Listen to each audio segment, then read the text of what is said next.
There's something about anticipation. When you anticipate something's going to happen, it can fill you with excitement. My children, my daughter and my son, they love to anticipate things.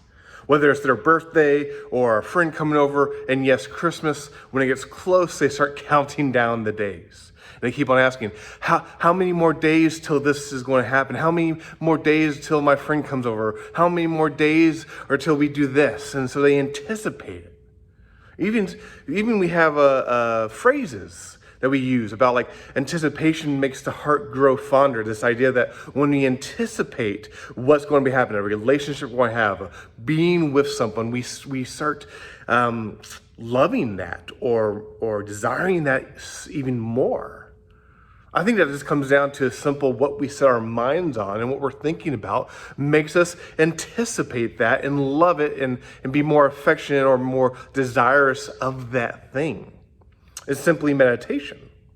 That we're thinking about these things and they're on our minds, and so they're ingraining themselves in who we are, and so we start anticipating and desiring that to happen, and we can't wait until that time gets here. That's what's so cool about Advent.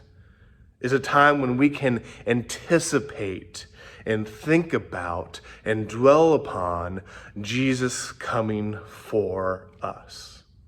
And I think there's good biblical warrant for us to think about these things. We think about how Paul says in Philippians 4:8, when he says this, he says, finally, brothers, whatever is true, whatever is honorable, whatever is just, whatever is pure, whatever is lovely, whatever is commendable, if there's any excellence, if there's anything worthy of praise, think about these things.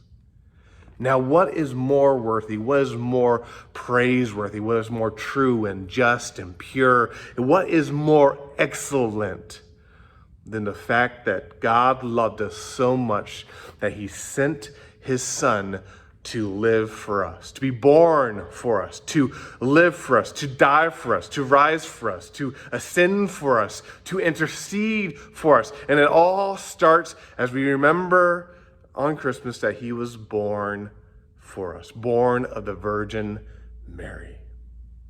Man, shouldn't we meditate and think about these things?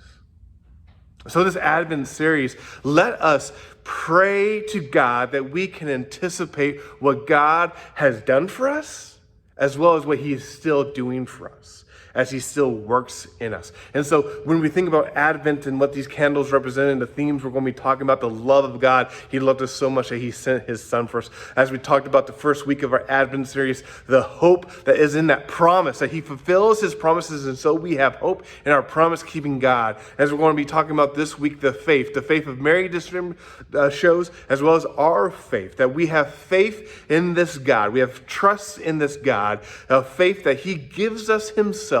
And finally, that joy, the joy that comes from having peace with God through Jesus Christ. And so when we think about what Advent represents and how it helps us anticipate the reason we celebrate on Christmas, let's be praying that we can anticipate like we're called to.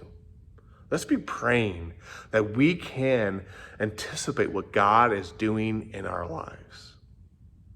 So on this Thursday Pray Day, I invite you to start praying that God can work in our anticipation as we have faith and hope and know his love and receive that joy that we can only receive from him. So let's pray for our anticipation of what he's going to do in our lives.